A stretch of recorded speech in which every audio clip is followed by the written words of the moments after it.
Salut à toutes et à tous et bienvenue dans cette première vidéo d'une série dédiée à la mise en place d'une architecture agentique IA.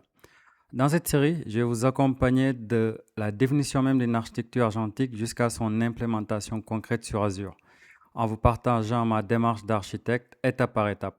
Mais avant de rentrer dans une architecture enterprise ready comme celle que vous voyez à l'écran, qui est sécurisée et gouvernée, je commence toujours par autre chose.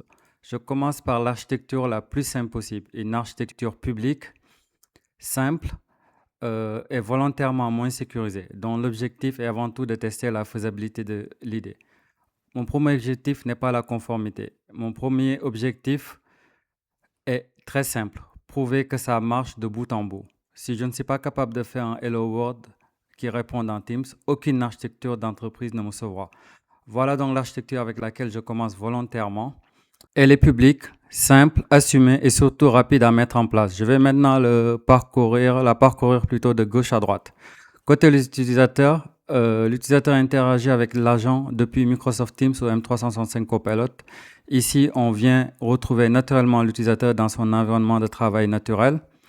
Ensuite, depuis Teams, l'agent contacte l'Azure Bot Service.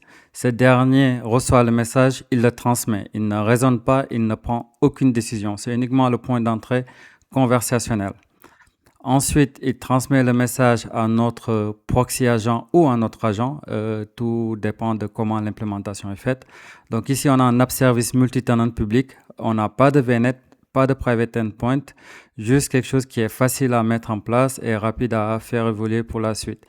Et enfin, à droite, on retrouve Microsoft Foundry, qui n'est pas juste un endpoint de modèle, mais c'est une véritable plateforme AI, comme vous le verrez tout à l'heure. On y retrouve les agents de service, les évaluations, les guardrails pour la sécurité, tout ce qui est monitoring et observabilité, et ensuite un modèle catalogue très riche avec plus de 11 000 modèles, dont les meilleurs modèles du marché. Alors, les seuls modèles qu'on ne trouvera pas, c'est juste les modèles Gemini de Google qui se trouvent uniquement dans GCP. Donc, encore une fois, je rappelle que c'est un choix volontaire.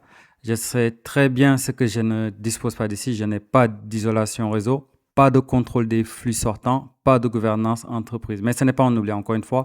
C'est un choix conscient pour aller vite, pour apprendre, pour tester les usages réels, pour comprendre les limitations qu'on peut avoir. Ensuite, prendre cette architecture, la sécuriser. Cette architecture va me permettre de valider l'essentiel, le flux qui part de Teams en passant par l'agent et pour atterrir jusqu'à Foundry. On va aussi tester éventuellement les différents modèles qui sont adaptés, comprendre les guardrails et voir aussi les logs et les traces qui sont exploitables. Une fois que tout ça est maîtrisé, on pourra ensuite passer à l'architecture d'entreprise en durcissant cette architecture qui est en place. Maintenant que nous avons vu cette architecture simple avec ses différents composants, je vous propose d'aller sur Azure afin de voir comment tous ces éléments sont déployés et fonctionnent entre eux. Alors ici, vous avez le Resource Group. Dans le Resource Group, on retrouve le Bot Agent qui reçoit le message depuis Teams. Il le transmet à la web app qui est ici, accessible publiquement, comme vous le verrez. Et la web app ici va accéder à l'agent qui est déployé dans Microsoft Foundry. Donc, cette web app, on peut considérer comme un proxy agent parce que lui aussi, il fait un peu passe-plat. Il permet juste d'appeler l'agent qu'on a bien défini et configuré dans AI Foundry, comme vous allez le voir. Donc, contrairement à l'architecture où je l'ai parcouru de la gauche vers la droite, ici, on va aller de la droite vers la gauche pour que vous voyez comment tous ces éléments s'imbriquent ensemble. Donc, on va commencer par le Azure AI Foundry, qui est une ressource à part comme toute ressource Azure. Ici, comme vous pouvez le voir, la partie réseau est activée, donc accessible pour tous. Comme je vous l'ai dit, ici, c'est un choix qui est fait sciemment pour faciliter la découverte, le testing et aussi voir si notre use case, notre architecture va tenir la route sur une entreprise, sur une architecture enterprise. Donc, pour accéder au portail ici, quand vous allez sur la ressource, il y a Go to Foundry Portal. Une fois que vous cliquez dessus, vous accédez à la nouvelle interface qui est actuellement en preview. Par contre, vous allez voir quand je vais basculer sur le mode Enterprise avec Private Endpoint et VNet Injection, vous allez voir que cette interface encore n'est pas compatible. Donc, je préfère vous prévenir, surtout si vous êtes dans un contexte Enterprise. Mais là, pour le POC, on va tester cette nouvelle interface pour que vous voyez typiquement ce que ça donne et après on basculera sur l'ancienne interface. Donc, ici, vous avez le message de welcome. Vous avez ici le plus important, la barre de navigation au niveau du menu. On a la partie Discover, Build, Operate et Docs pour tout ce qui est documentation. Dans la partie Discover, vous allez voir tout ce qui est possible de faire. Typiquement, vous allez voir l'ensemble des modèles qui sont disponibles. Et vous voyez que vous avez le dernier modèle Claude Lotus 4.6, vous avez le GPT. Tout à l'heure, vous avez vu qu'il y avait Kimi 2.5, vous avez aussi DeepSeek. Donc, typiquement, vous avez tous les modèles, dont les modèles Mistral, Meta et Microsoft. Pour les modèles, vous avez aussi un leaderboard qui est disponible, qui vous permet du coup de comparer les différents modèles. Donc, il y a aussi une classification qui est faite. Pour le moment, comme vous voyez, les modèles Opus sont sortis samedi, donc ils ne sont pas encore inclus dans le benchmark. Donc là, ça vous donne typiquement une idée des différents modèles, de leur capacité et aussi de leur coût.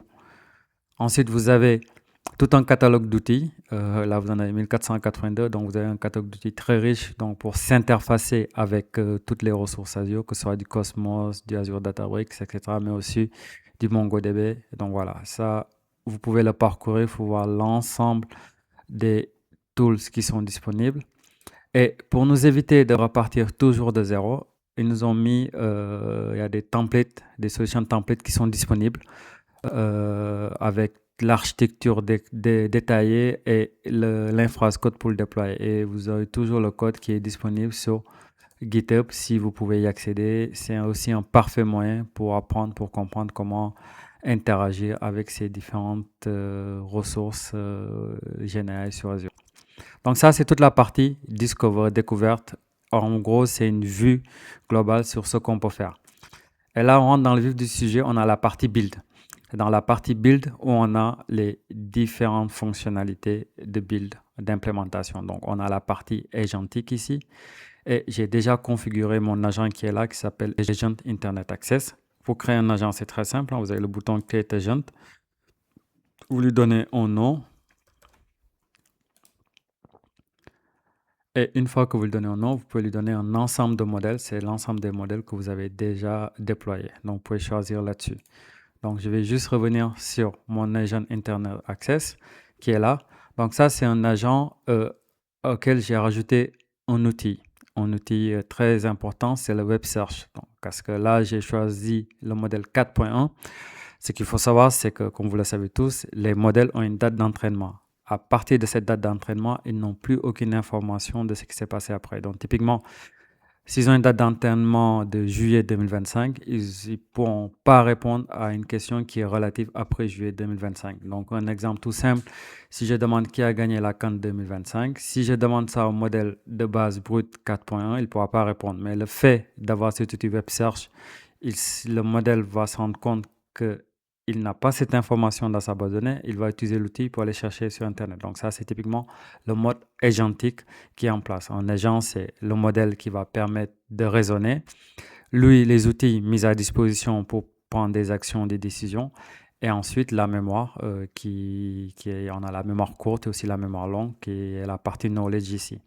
Donc là, comme vous pouvez le voir, il a bien répondu à la question que la CAN 2025 a été remportée par le Sénégal. Il n'avait pas cette information-là de base.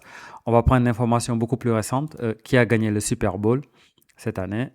Et ça, c'était hier. Donc, vous allez voir qu'il est capable d'aller chercher sur Internet et de répondre. Donc, typiquement, vous pouvez utiliser avec un ensemble d'outils. Il sera capable de répondre là-dessus. Vous voyez que vous avez le temps que ça a pris ici, le nombre de tokens consommés, et l'outil utilisé ici, Web Search, et l'AI Quality. Donc, il y a une évaluation qui est faite en temps réel. Ici, là, vous avez toute la partie tracing. Vous voyez, il vous a dit qu'il a appelé le Web Search disponible et il y a posé cette question, vainqueur Super Bowl 2026, et l'outil lui a répondu. Ça a consommé 9158 tokens avec en entrée 8897 tokens et en sortie 261. Et la question, vous dites d'où viennent ces 8897 tokens? Ça vient typiquement de l'outil. Donc, quand il a envoyé la requête à l'outil, l'outil lui a renvoyé des réponses. Donc, il lui a envoyé des pages web Et c'est ces pages web qui sont redonnées à l'agent et du coup, ça devient des tokens d'entrée. Donc, les tokens input et la réponse qui est là. Ça, c'est les 261 tokens là. C'est comme ça que ça fonctionne. Donc, quand vous utilisez les outils, plus vous avez d'outils, plus vous allez consommer de tokens parce que du moment qu'il utilise ces outils-là et qu'il raisonne, ces outils, la réponse des outils va rentrer dans la consommation des tokens d'entrée. Donc, c'est ce qu'il faut savoir. Donc là, vous avez vu que j'ai activé l'ensemble des métriques qu'il va vérifier en temps réel. Ce qui est bien, c'est que vous avez le code YAML que vous pouvez utiliser dans VS Code, mais aussi vous avez le code soit en C#, soit en Python, soit en JavaScript qui est disponible ici. D'accord? Donc ça, on va revenir là-dessus un peu plus tard. Ensuite, vous pouvez prévisualiser votre modèle sur le navigateur et vous pouvez le publier. Donc ça, je ne vous le conseille pas parce que typiquement en entreprise, vous n'allez jamais être en mesure de pouvoir publier votre application depuis Teams. Ça, c'est typiquement lorsqu'on veut faire des démos, tester dans son propre tenant où on a tous les droits. Donc ça, c'est les agents. Donc vous pouvez créer un agent ou plusieurs agents. Ensuite, il y a toute la partie workflow. Donc workflow va vous permettre, ici on va mettre un workflow séquentiel pour que vous voyez ce que c'est. Donc vous pouvez invoquer un ensemble d'agents. Donc j'ai créé Legend Internet, je l'ajoute, qui après peut invoquer l'autre agent, ainsi de suite. Je peux rappeler mon premier agent, lui donner les instructions. Je peux rajouter, invoquer un agent, c'était une variable, parser, voilà. C'est un peu une guide pour configurer son agent, un peu ce qu'on va avoir sur du Copilot Studio ou du N8N ou autre. Sauf que là, on a un mix entre vraiment la partie graphique et vraiment la partie avancée, pro-code derrière, avec les derniers modèles et les dernières fonctionnalités. D'accord, vous avez aussi pareil la visu en YAML ou le code en JavaScript, en C#, en utilisant le Microsoft Agent Framework. Après, vous avez ici le catalogue de modèles. Là, c'est les modèles que j'ai déjà déployés, mais vous pouvez déployer tout nouveau modèle à tout moment. Donc, en se basant sur le catalogue que je vous ai dit, je peux déployer le plus 4.6, je peux déployer du DeepSeek, etc. Donc, typiquement, on a les meilleurs modèles du marché. Il y a aussi, il n'y a pas que des modèles LLM, hein. On a aussi, c'est vraiment du multimodal. On a des modèles d'images. Ici, on a des vidéos. On a le Sora 2 si vous voulez travailler avec des vidéos. Donc, la collection, le catalogue, il est juste très très riche, donc n'hésitez pas à le parcourir. Ensuite, on a les outils, ça qu'on a déjà vu. Voilà. Les bases de connaissances, Foundry IQ. On reviendra un peu plus en détail dans les prochaines. Donc maintenant qu'on a fait un tour rapide de Microsoft Foundry, on va revenir sur notre agent comme vous l'avez vu. Donc on a configuré notre agent, on lui a donné un outil qui lui permet d'aller chercher sur Internet s'il n'a pas l'information dans sa base de données, c'est-à-dire sa mémoire interne, celle avec laquelle il a été entraîné. Maintenant, la deuxième étape, c'est comment on fait pour appeler cet agent-là. Donc, c'est là où intervient la web app. Donc, la web app ici, elle est déployée sur Azure.